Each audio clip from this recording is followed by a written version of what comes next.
All right, my friends, welcome back to another episode of Marketing Without Rules, the show where we inspire business owners by bringing on guests who exemplify the hunter mindset. They make moves, they color outside the lines, and they have found creative ways to channel the attention of their community into currency. This show is sponsored by Blue Crocus Solutions, a web design and SEO agency focused on helping home service companies. I am your host, Louis Vandervalk, and today I have the pleasure of chatting with Dale Dupree, who just happens to perfectly embody the Marketing Without Rules philosophy. He's a bit of a rebel, as we'll get into as we go, but he is a sales renegade who proves every day that authenticity outperforms tactics and that the boldest strategy is being unmistakably human. We're all humans, selling and working with humans. Dale, welcome to the show. Yeah, what's up? Thanks for having me on. Excited to have you on here. So I'll give listeners a bit of a backstory here. So if you're not following Dale on LinkedIn, you should be. I think that's where you're the most active. Is that correct? As of right now, yes. Okay, cool. So he's pretty active on LinkedIn. He's got some pretty unhinged comments in other people's posts. So if you start following him, you'll see his comments rocking off there. But he also posts pretty consistently as well. And I connected with him. I don't remember why initially I did. I think I probably saw a suggested comment on a post, then I started following you, and then started seeing what you're about, and I was like, this is exactly what we talk about here on the Marketing Without Rules podcast. And so Dale's perspective and his approach to sales is quite different than most. And Dale, I think what we'll get started with is just maybe you could tell people a little bit of a backstory about what that perspective might be and why. Yeah, so I have a non-traditional story, if you will, especially in the B2B space. I actually got my sea legs selling copy machines.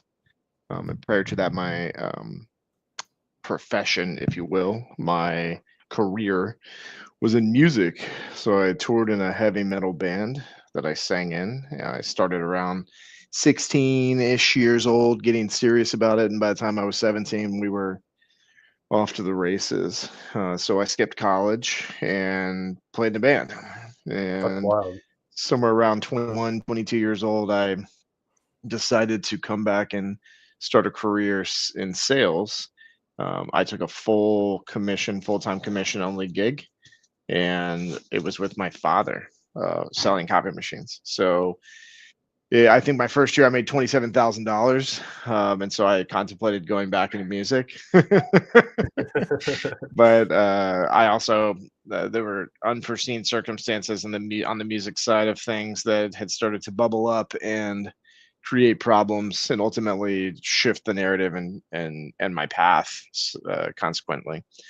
So I decided to stick it out one more year selling copy machines. I actually did fairly decent in year two, and really found my voice, if you will. And in the process of that, I developed a personal brand called the Copier Warrior inside of the organization that I represented. And I went ham, as the kids would say. In my generation, at least, the kids would say. And by going ham, I did everything the opposite of what you have probably been told is normal in the working world, especially from a sales perspective. So I did not traditionally cold call people like everybody else. I dropped off exploding toner bottles and pictures of myself stabbing copy machines in the middle of the woods, and just the craziest, most unhinged concepts you could possibly think of. And the purpose for that was, one, to let people know that I didn't just talk a big game, that I showed up differently as well too. In our industry, is in the copier space, there was a It lot takes some of commitment to take a copier out to the woods and stab it.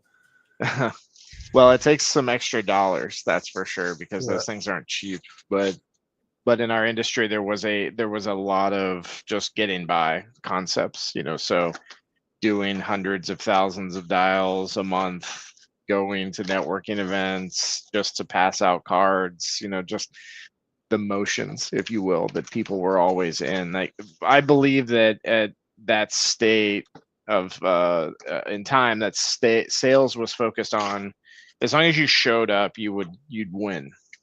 if you showed up and you were the most consistent person to show up, you would win. And I mean, I agree with that theory to an extent, and the results speak for themselves for some people. So there are probably some listening that are just like, yeah, I don't know how I did it. Honestly, I just showed up, and I think that that's great. But if there's like 27 other people in your territory showing up, then suddenly A lot of noise. it's like it's a guessing game of who's going to become successful for the people that are, you know, your future clients and customers. So I did it, you know, from the perspective again of like showing people that I was willing to go the extra mile, and then also, you know, in the process of going the extra mile, I really differentiated myself as opposed to lining up with the other 27 sales reps that were cold calling you.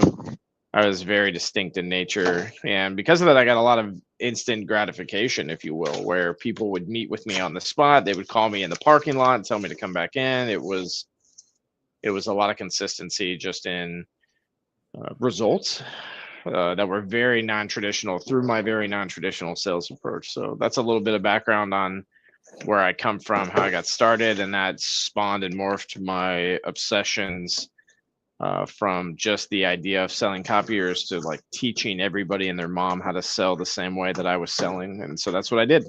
I jumped ship in the copier space, and I started teaching over at the Sales Rebellion, the company that I founded back in 2019, and I've been doing it ever since. That's killer.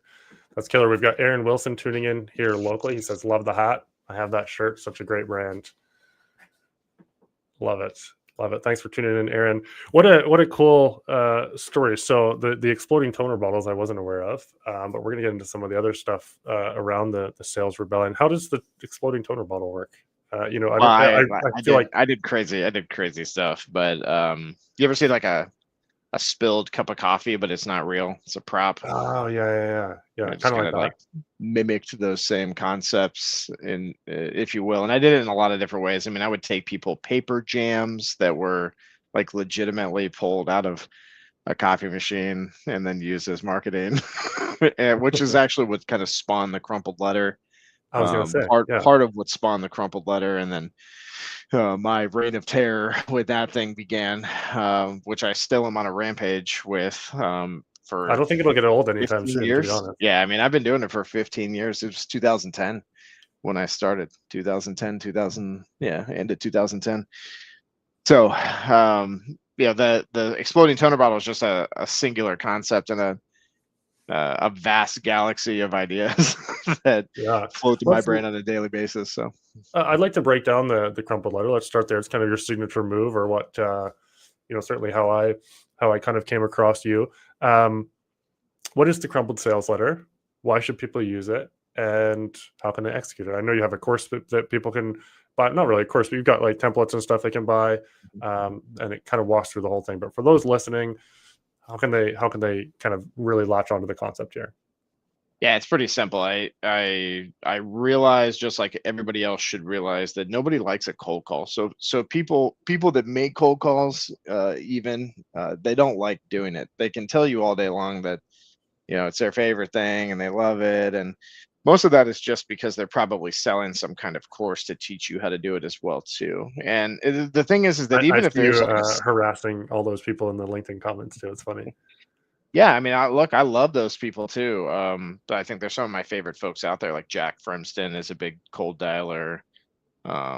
There's a lot of them, right? And I shout out to Jack. Him and his brother wrote an excellent book, by the way, and I highly recommend people pick it up. But so it's not like I don't think these people are credible or worth anybody's time. It's that I think it's a shame that we're still sitting around on the phones dialing people cold.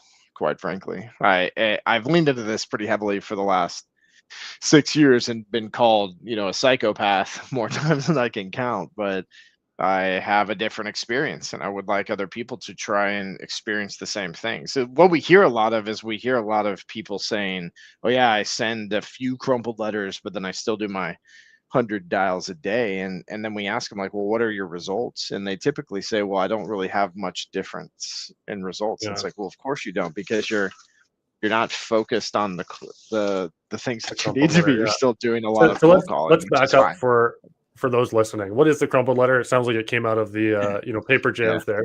Let's set the Well, no, it context here. actually it came from a lady telling me to F off at her office. And like legitimately this lady told me to F off, never come back here. You people annoy me, she like stereotyped me to the max.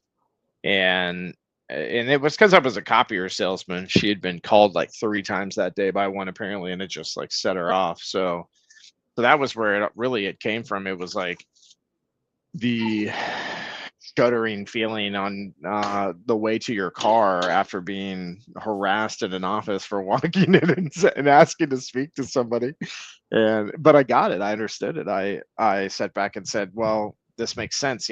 Why should she talk to me? And I'm just like everybody else. And for the most part, salespeople have done a disservice to the people that we seek to serve, because we've never said it that way. We've only said people that we want to sell shit to. It's really the idea here, right? So because salespeople have been so selfish, why should anybody accommodate any of us? To be quite frank with you, and Mm, just was sitting around with some friends that night, talking about like what was going through my head and how I was trying to and planning to break through from that stuff. And I'd showed a couple of my ideas that I had been kind of like rolling out very slowly but surely, like a business card that was just a little bit different than everybody else's, and had a place where I could write a message and, had something funny on the back of it, and just like real small stuff that I had seen a little bit of results from, right? But not anything significant.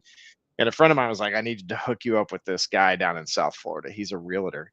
You need to talk with this guy. He did a big campaign in the real estate world, somewhere in 2003, 2002, and he had a massive return. And his ideas remind me a lot of what you're talking about. So I connected with this dude, and he told me about how he basically sent out a direct mail to thousands of people, tens of thousands of people. He got a response rate of like less than 1%. And at the time, direct mail was getting like a 5 to 10% return at the time. And so he was just baffled by the thought that he could get less than 1% on his. So he actually went and like wrote on each one of the envelopes, "Don't throw me away again," on the front of them, and resent all the same letters from that same direct mail campaign. And so that's people commitment. got that same letter, but it said, "Don't throw me away again," on the front of it. And essentially it was like resurrected from the trash. And I thought, oh dude, that's so sick. And that idea, in tandem with things like I was taking people paper jams and with notes that are like, if you see enough of this at the office, maybe we should talk. And just thought through that a little bit more diligently and thought, okay, well, everybody hates sales calls, like I was just saying earlier before I got on a tangent there. And so why wouldn't I relate to that? Why wouldn't I be more human? Why wouldn't I create a familiar place there and cause a little bit of curiosity and ultimately credibility in that familiar spot? And so I started the letters off with, "Hey, you're probably wondering why this is crumpled up. Well, I know how much you love getting sales stuff and that it just ends up in the garbage anyway. So I pre-crumpled this one to make it easier for you to throw away." It was just a It's very so simple good. message. It's And so good. It just like tickles all the little fun marketing yeah, things. it's fun. From there, I turned out the pre-burnt letters. So I pre-burnt this letter for you, a coffee stain letter. I made you a coaster to put your morning cup of Joe on instead of having to throw this away and add to the trash pile. It can be reused. Like I have a lot. There's the pre-shredded letter. There's a ton of them. And like you had said, we sell the templates in at crumpledletter.com for the legendary letter set. Because I also think that just because I sent you a crumpled letter doesn't mean I'm going to get a response and you don't owe me anything. So I think sequencing and like nuancing the approach over like consistently over and over again, just like we just talked about, like showing up is the one of the ingredients. And like I said, I think that that's true to an extent. But if you want different results, you got to show up differently. You got to be Yep. consistent in showing up, but you got to be different in the way that you approach people and how you connect with them. It's also got to be genuine. So I tell anybody that's listening to this right now, if you're the kind of person that's like, oh, let me try that just because it works, you shouldn't do it, because you're just doing the rest of us a disservice. If it's your personality, if it fits with you and in your box and it's genuine, then you should do it. But the one thing you should be asking yourself here when hearing this is, well, what is my crumpled letter? And then really challenging that narrative and taking some risks, trying things a little bit differently, and just thinking outside of the box to rehumanize your approach. Because just because you're professional doesn't mean you're human. Like if anything, that's a little bit more robotic than everybody else. And like everybody sends an email, everybody sends a text message, everybody makes a phone call, but like who Yeah. sends something Yeah. experiential in the mail or drops it off for that Do you matter? mind It's if I really nobody. So read the first bit of your crumpled letter here? yeah, go ahead. So I actually did purchase Dale's thing. This is one that I'm working on for demolition companies, actually. But basically, the concept goes along the way. I've wrinkled it up. I think you actually wrinkle it up and then put it through the printer. I did it after. Yeah. But it's basically, you're probably wondering why this letter looks like it went through a blender, right?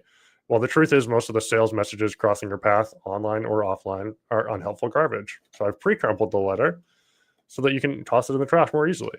However, I'm hoping that you'll take 28 more seconds to see if I can earn a place in your heart. And then it goes on, right? So Dale's got a whole template there. And I think you also have, I just have this one, head honcho demo because that's what I'm doing it there. But you have a thing on the outside that you can print on the envelopes that says crumpled letter inside. So it piques interest, it piques curiosity, it creates an experience for them. It creates some humor. There's some humor thrown in to the experience. And when I saw it, I was just like, man, this is so fun and such a different, fun way to do cold outreach. I hate cold calling myself. It's a drag, and for whatever reason, it's just you might do it as a character building thing, but it's not a fun thing to do.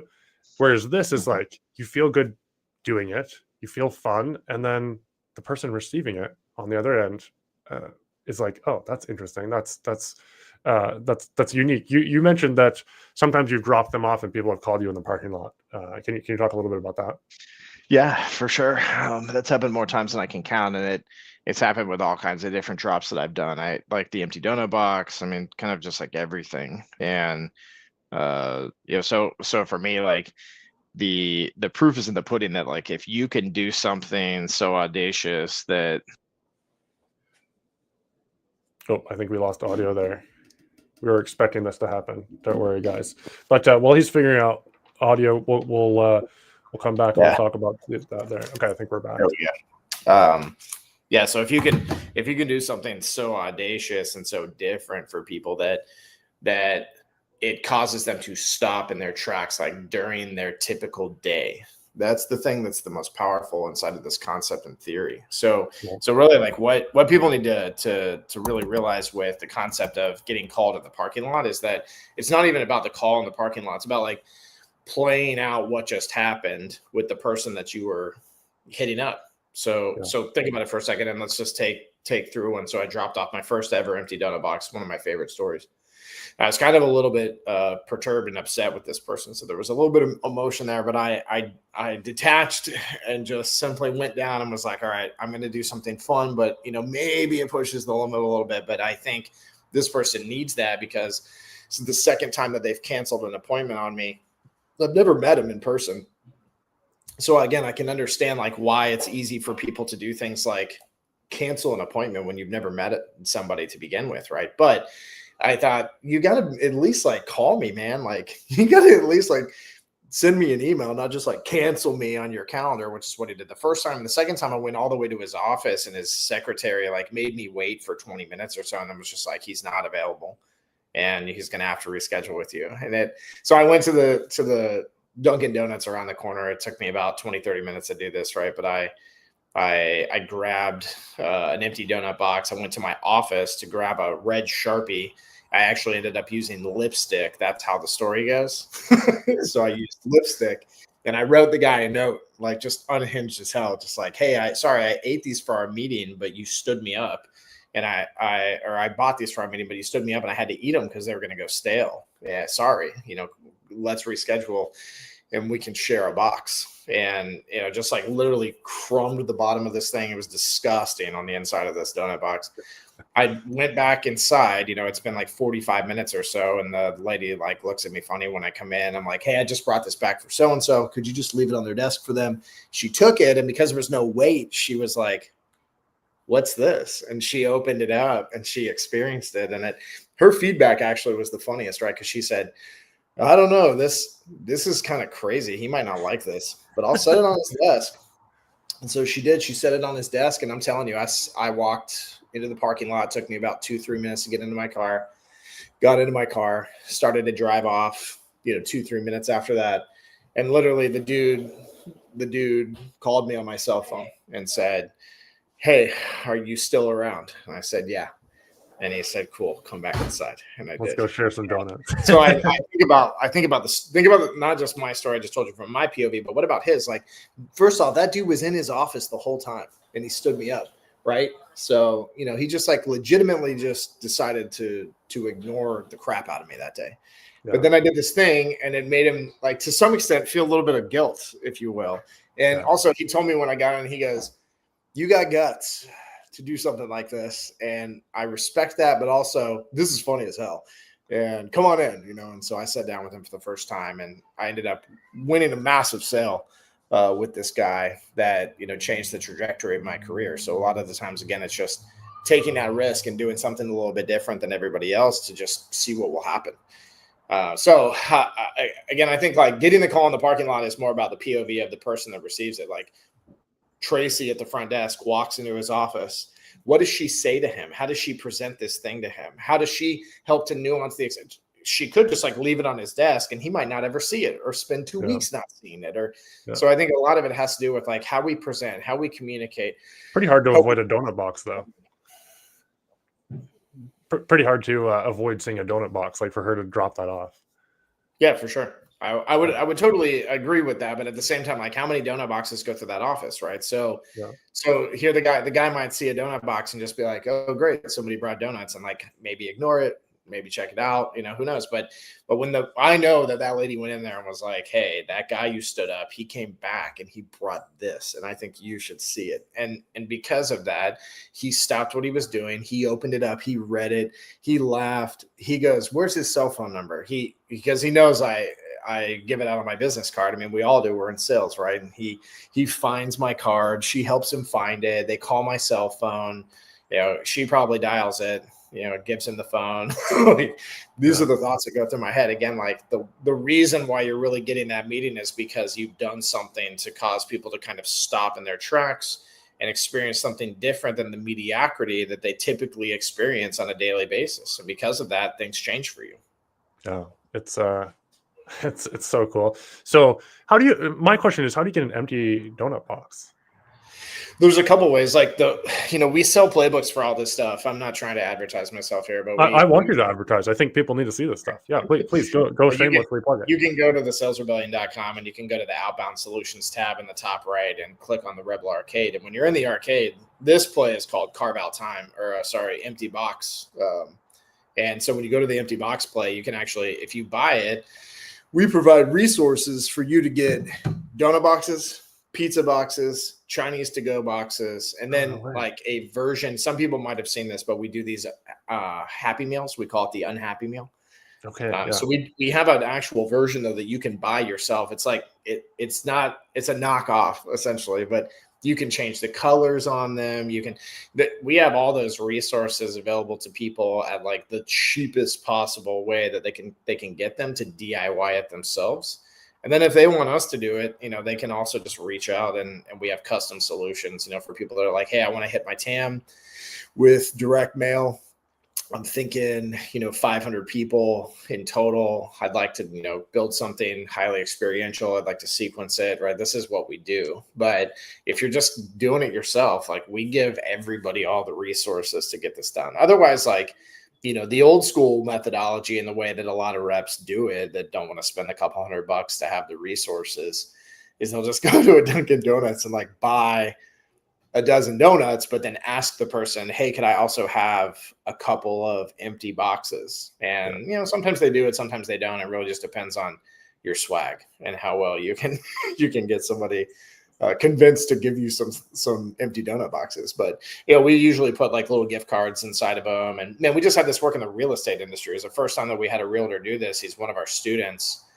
His name's Cedric. He's a badass too. He makes some great content on LinkedIn. He's just a fun dude. And he's got a great story, but he's in the real estate world now. And he was trying to get a listing, and I'm talking residential, right? He's just trying to get a listing. And so he sends this lady to her home an empty donut box, and she called him on his cell phone. So I really do think that this, like, for people that in their mind that might be listening going, oh, I could never do that in my industry, or oh, what about people that work from home, or whatever the case, like, depending on what you sell and who it is that you're trying to get in front of, I do think that those are factors, but I at the same time, I don't. It's still a human, right? It's still a human on the other side.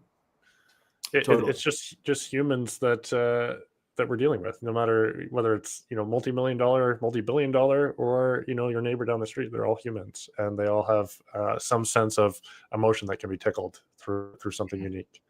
Completely agree. Cool. If someone was starting today and they're like, man, this is super cool, you guys are riffing about really creative ideas here that Dale's come up with. What if they don't have any creativity? What would you say they should start with today? Yeah, no software, no excuses, no budget.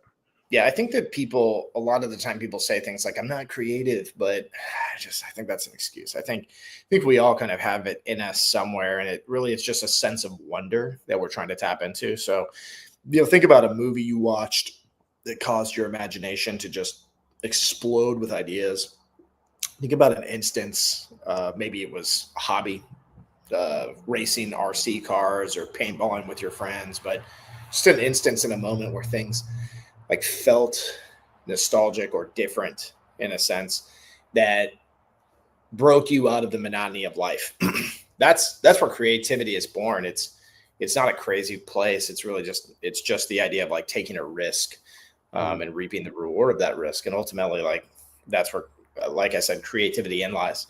And so the thought would be like, if I'm sitting down and I'm let's just say like a super analytical person, and I really have and I'm even hearing what Dale's saying, and I'm going, okay, and I'm still just like, I'm trying to connect, but I'm having a hard time. A super analytical human. I would start like this. I would take a couple of bullet points here, and I would start with like, what do I fix? And so if you take copiers, for instance, like I fix copiers, right? I fix bad copier experiences. So then I'd have some sub bullets there, and I would put, well, like, be more specific is what would be my next question. So I'd say, well, people have to use their copier on a daily basis, weekly basis, monthly basis. And by the way, if you're listening to this right now and you're thinking copiers in the years 2025, where copiers are selling the most? Cybersecurity, right? Because so much in the cybersecurity space has become this place where people just will hack into your server and take everything, but everything is being printed again. We're going backwards, y'all. Like, legitimately, this is happening. Back to handwritten letters and copiers and writing handwritten letters and printing stuff with like in highly secure environments that are completely digital in most cases, right? So I digress here, but again, like, the reason I even say that is to think, you got to think deep about what you're fixing and how you're helping people to do things. And this is where it stems from. And so when I subcategorize things, I'm not going to say, oh, well, I help them print from their copier, and I help them scan documents back to their phone or their laptops through a copier. I'm not going to say it like that. I'm going to like literally go through a workflow in my head. Like, what does somebody need a copier for, a printer for? What's the purpose of? So they're in human resources. They're dealing with people all day.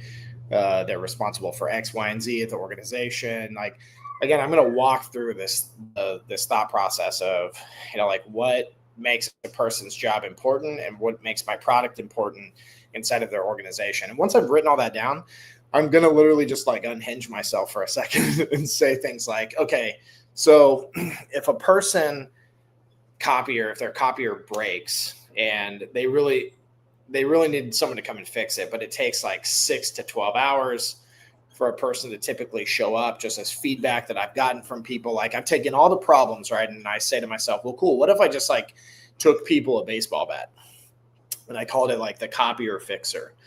And I wrote like an instruction manual, like with visuals, like a comic that showed them like how to hit their copy machine with this baseball bat to fix it. And the joke will be understood by everybody because I'm relating, I'm creating a. And they all kind of want to do that anyway. Say it again. They all kind of want to do that anyway.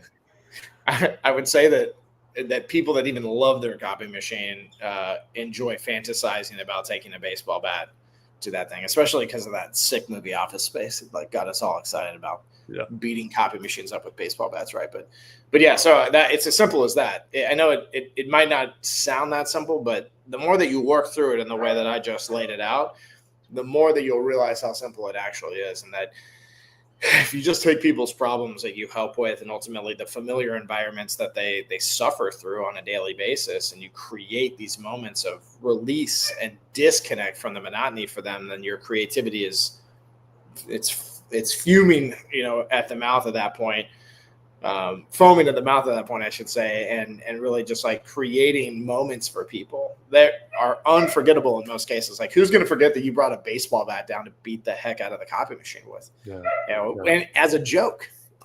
Yeah. Well, I've seen your comic as well with the brick. Is it a foam brick or is it like a mini brick? Well, it just depends on the day, like in the prospect, right? Because like, yes, we show people how to make their own through our tutorial, or buy foam ones, which I think the foam ones are really cool, honestly. But we also have options there to like make a masonry brick, and like I can put Lewis's brick like on the brick and send it to you.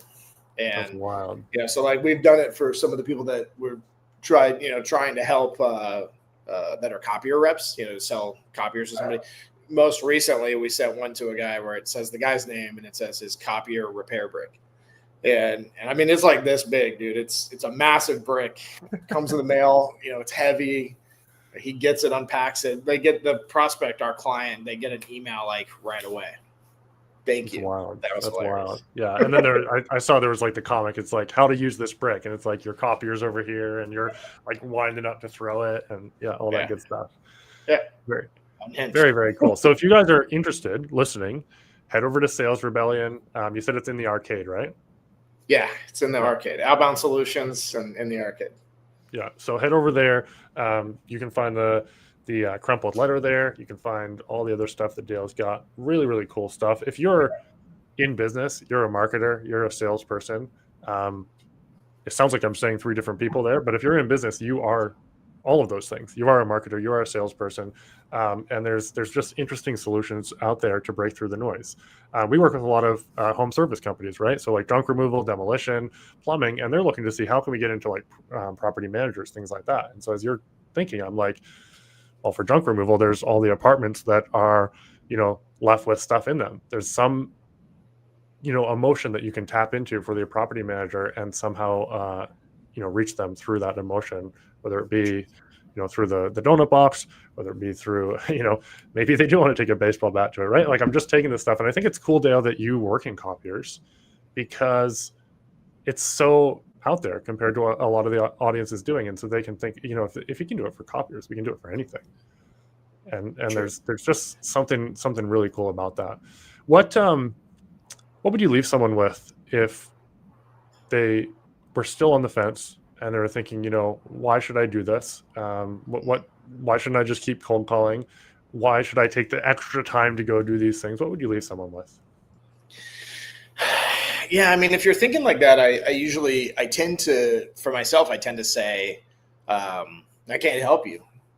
Because if there's not an inkling of risk in your blood and there's not a desire to create discomfort for yourself in your bones anywhere, like at all period, then I don't think you should do this. I don't, because this stuff takes legends. It takes commitment. It takes people that are willing to build something greater than the person before them and the people that are coming after them.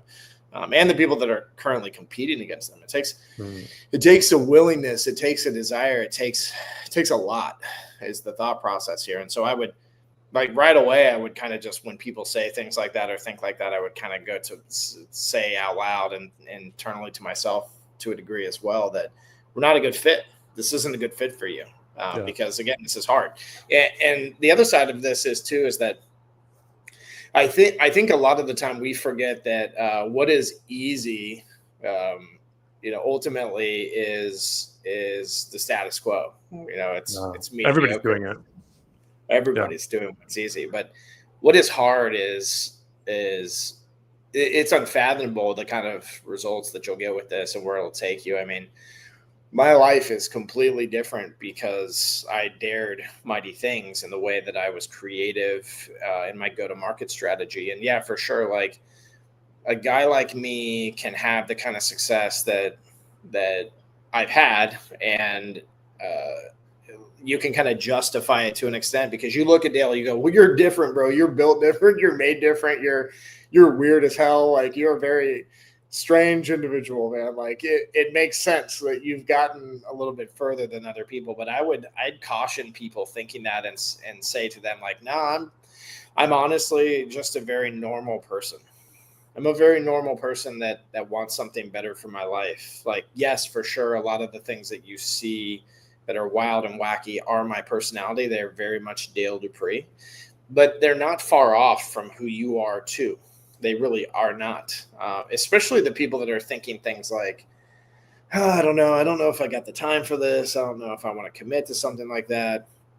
I think that I see a lot of myself in those moments. And what I heard was the same thing that I just said earlier. I heard people say things like, well, then don't do it. Don't do it. Then just stay in your lane and do what makes you comfortable. Yeah. And when I heard that, I kind of just remember thinking to myself, I don't like that at all. I don't, when someone's holding you accountable, a lot of the time, for those of us that ultimately have a greater calling, especially on our lives, when someone's holding you accountable, everything changes because you start to think different. You say to yourself, you're right. Why would I stay in this lane? You know, sarcastically, I know that's how you're presenting this to me, but why would I stay in this lane? Why would I keep doing it like everybody else? Why wouldn't I commit to something more? And you know, I look at it like this, like people will like have these 3 layers or sections of their day is how I look at it. One section of your day is like, it's highly motivational. It's the time when everything is going wrong, but like you're in a good mood. You know, you're like, oh man, I can get out of this. I can win this. I can do this. Life's going to be great. I've got this, right? Then there's the middle section of where you're like, okay, I'm working it, but I need a break. I'm a little worn out. And then there's the third section of just like, oh, I'll just start back tomorrow. I'll hit the hay and get back on this when I feel a little bit better, or when things have cooled down a little bit, or, you know, tomorrow. And to me, like, it's the definition of insanity. It's doing the same thing over and over again. Like that's how most people's lives are structured, where especially when they get stuck in a loop where, you know, they'll be on a call like this and be highly motivated, you know, like telling their story, giving ideas, or listening to a call like this and going, man, Dale is a normal guy. So am I. I can be like Dale. I can go out and be Lewis and be me, and I can have some representation of Dale, but ultimately like build my own success and build my own legacy and create my own better outcomes that I desire. And then the middle part of the day happens, and then the end, you know. And a lot of the time too, Lewis, I should just say this, is that the structure I just created, sometimes it's the opposite, right? Where like the beginning of the day is you're least motivated, middle of the day you're kind of getting there, and then the end of the day it's like, let's go. But then eventually you got to hit reset, and it does it again, right? It's a thought process. So usually when I hear that people are reluctant, or they're gonna really take in the information and really think about our methodology, you know, and using it inside of their sales teams or for themselves, I just think to myself, just don't do it. Just don't do it, because this takes commitment. This takes excellence. This takes risk. This takes a lot of decision making that has to be yes all the time. You have to constantly just say yes to things that you wouldn't have said yes to before, and that can be really uncomfortable. And a lot of people just aren't made for it. But if you feel deep down inside that even if you're not made for it, you desire it, I promise you that if you adapt just to one idea that we throw out there, you'll see significant changes in your life. I couldn't agree. I think there's no better way to end the episode is if you're not ready to be a rebel and take the Men in Black neuralizer and just forget everything you heard about and go on being normal. But if you're ready to step out, as Dale said, go back, find the nugget, go to Sales Rebellion, to the website that Dale has there, look at some of the stuff, go grab I think it's like $25. It's crazy value for grabbing the crumpled letter templates. He's got like 10 different templates there. You can throw them in ChatGPT and, you know, make them your own. He's got the whole thing there in Canva. Go do something. Pick one nugget from what we've done here. Go out, be a hunter. Don't be a gatherer. Don't be normal. And go do something. Dale, thank you so much. Thank you for your time. Thank you for bringing the heat here today. Yeah, thanks for having me, man. It's been a pleasure. All right, guys, go out there, be some hunters, and do not sit back and be gatherers. We'll see you on the next one. Cheers.